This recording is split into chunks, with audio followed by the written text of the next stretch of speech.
सिर्फ बालू को लेकर के लोग अलग अलग भ्रांतियां पालते थे। आज खनन नियमावली संशोधन में बालू राजस्व में बिहार अपने दुगना लक्ष्य की ओर कदम बढ़ा दिया। 80% से ज़्यादा हमने लक्ष्य प्राप्त कर लिया है और दुगना से ज़्यादा लक्ष्य की ओर हम कदम बढ़ाए हैं। ये एक सरकार की बड़ी उपलब्धि है, एनडीए सरकार की। इसके पहले जो अवैध खनन का एक बड़ा कारोबार माफियाओं के द्वारा होता था, उस पर अंकुश लगाने के लिए खनन नियमावली संशोधन पर कल माननीय मुख्यमंत्री नीतीश कुमार जी के नेतृत्व में मुहर लगी और कई नियमावली में संशोधन हुआ है। खनन पट्टे का सुसंगत संचालन संभव हो सके, पर्यावरण स्वीकृति में जो काफी विलंब होता था, 7-8 महीने तक लटका रहता था, अब पर्यावरण की स्वीकृति पहले ही हम देंगे तब नीलामी करेंगे ताकि विलंब न हो सके। खनन योजना की भी स्वीकृति हम पहले ही देंगे। पर्यावरण से जुड़े हुए जो भी अनावश्यक विलंब का कारक फैक्टर है, उसका समाधान हम पहले करेंगे और अवैध खनन का परिवहन पर प्रभावी अंकुश हम लगाने के लिए कई कदम उठाए हैं। आपको जानकारी दे दें, 50,000 का दंड लगेगा। बंदोबस्तधारी से खनिज परिवहन के नियमों के अनुपालन की अपेक्षा की गई है। बिना ढके बालू सहित खनिज लघु खनिजों के परिवहन की स्थिति में ट्रैक्टर के लिए 5,000, बड़े वाहन के लिए 25,000, क्योंकि जिस शहर से बिना वो ढके हुए चलते हैं, पीछे जो गाड़ी आता है, 2 व्हीकल वाले एक्सीडेंट ज़्यादा करते हैं और कई तरह के व्यवधान भी उत्पन्न होते हैं। इसको भी सख्ती से लागू पर्यावरण और सुरक्षा के दृष्टिकोण से किया गया है। गीला बालू सप्लाई करने पर भी ट्रैक्टर पर 5,000 और बड़े वाहन पर 25,000, बिना विशिष्ट रंग से रंगे वाहनों के चालान निर्गत करने पर 1 लाख रुपए के दंड का प्रावधान किया गया है। बालू लघु खनिज के परिवहन के दौरान वाहन में लगे जीपीएस डिवाइस से छेड़छाड़ करने या उसे बंद करने की स्थिति में ट्रैक्टर पर 20,000, बड़े वाहन पर 1 लाख रुपया का दंड का प्रावधान किया गया है। आम नागरिकों तथा किसान बंधुओं के लिए विशेष हम लोग संशोधन भी लाए हैं, जो आपको हमने बताया कि मिट्टी के गैर वाणिज्यिक उपयोग पर अब कोई रॉयल्टी नहीं लगेगी। अभी तक हम लोग विभाग के आदेश से चला रहे थे, अब पूरी तरह से कैबिनेट से मुहर लग चुकी है और ये नियम बन चुका।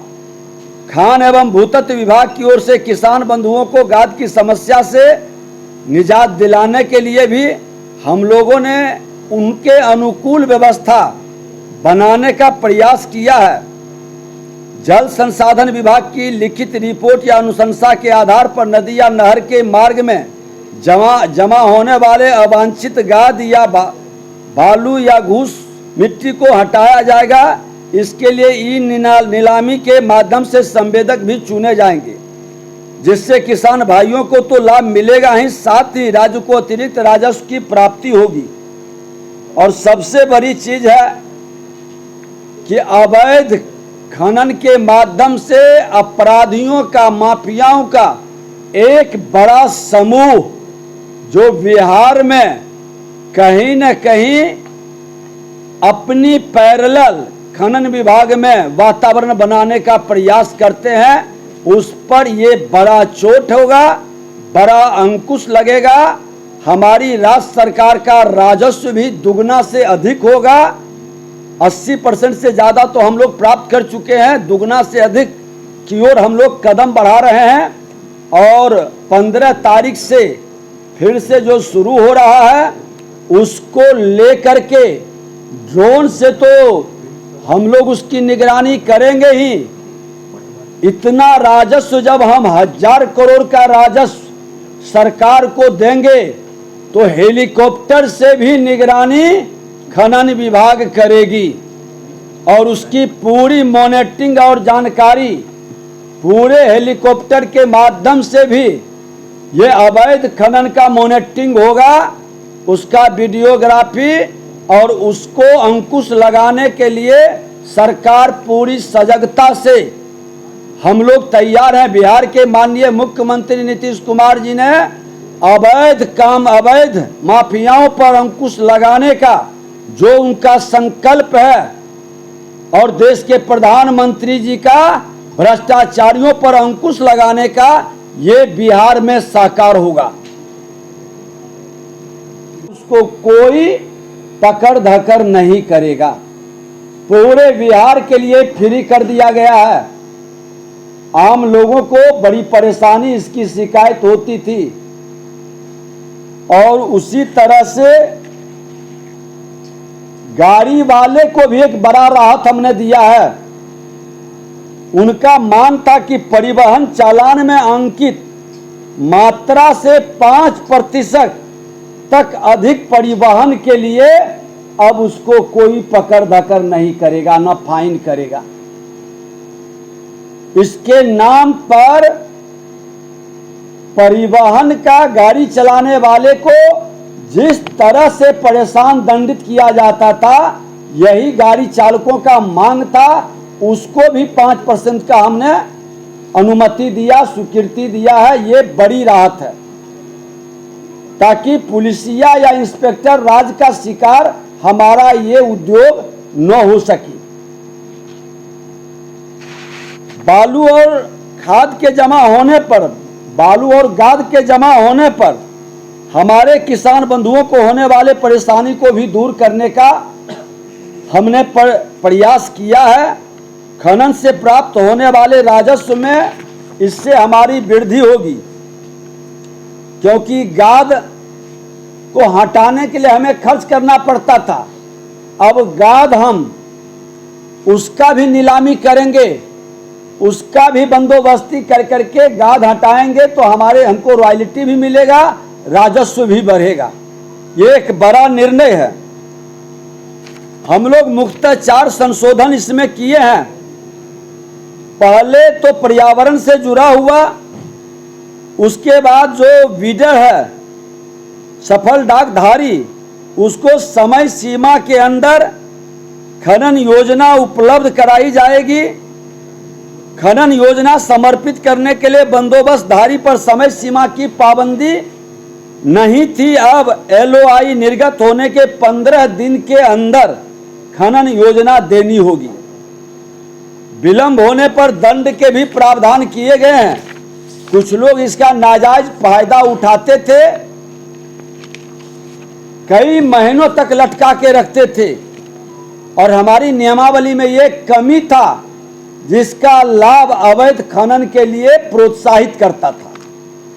अब विलंब होने पर, 1 सप्ताह विलंब होने पर 1 लाख का दंड, 1 से 2 सप्ताह पर 2 लाख का दंड, 2 से 4 सप्ताह होने पर बिडिंग का 0.5% और इससे अधिक 4 सप्ताह से अधिक अगर जो वो विलंब करेंगे LOI रद्द करने तथा सिक्योरिटी जब्त करने की कार्रवाई की जाएगी।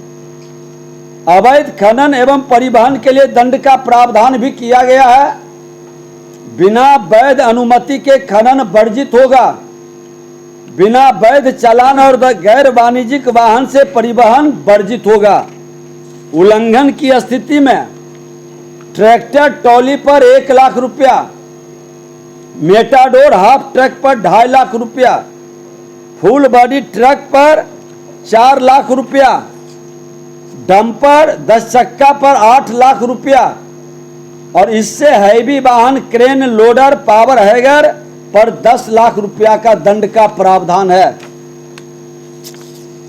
जो अवैध खनन में पकड़ाएंगे तो इतनी बड़ी दंड के बाद फिर वो गाड़ी चला नहीं पाएंगे। बंदोबस्तधारी द्वारा नियमों के उल्लंघन की स्थिति में जो दंड का प्रावधान हमने किया है, खनन पट्टा क्षेत्र में साइन बोर्ड नहीं लगाने, सीमांकन नहीं करने पर 50,000 रुपया का दंड। अभी लोग करते क्या है कि जो पट्टाधारी लिए हैं उसके अगल बगल भी थोड़ा खनन में भागीदारी कर लेते हैं। अब वो निश्चित तौर पर साइन बोर्ड लगाएंगे और उनका सीमांकन तय होगी। जो अभी हमने ड्रोन के माध्यम से उनका सीमांकन और उनकी वस्तु स्थिति का पूरा मैप ले लिया है। पानी का छिड़काव नहीं करने पर, लाइट की समुचित व्यवस्था नहीं करने पर भी 50,000 का दंड रहेगा। उत्पादन प्रेक्षण की पंजी नहीं रखने पर पहली बार 5 लाख रुपया और दूसरी बार 10 लाख रुपया का दंड का प्रावधान होगा। जो साइट पर रजिस्टर नहीं रखेंगे, मेंटेन नहीं करेंगे। खनन तमसोमा ज्योतिर्गमय गुरुकुल शिक्षा मंदिर संस्थान के साथ बनाए अपना भविष्य। रेगुलर और प्रोफेशनल कोर्सेज, सेकेंडरी और senior secondary courses, law, teachers training courses, pharmacy and nursing के साथ पैरामेडिकल में डायरेक्ट एडमिशन पाए। वेबसाइट विजिट करें या दिए गए नंबर पर कॉल करें। हमारा पता है गुरुकुल शिक्षा मंदिर संस्थान, कल्याण चौक, DS कॉलेज रोड, कटिहार। हमारा वीडियो अगर आपको अच्छा लगा हो तो आप हमारे वीडियो को लाइक करें, शेयर करें और हमारे चैनल को सब्सक्राइब जरूर करें।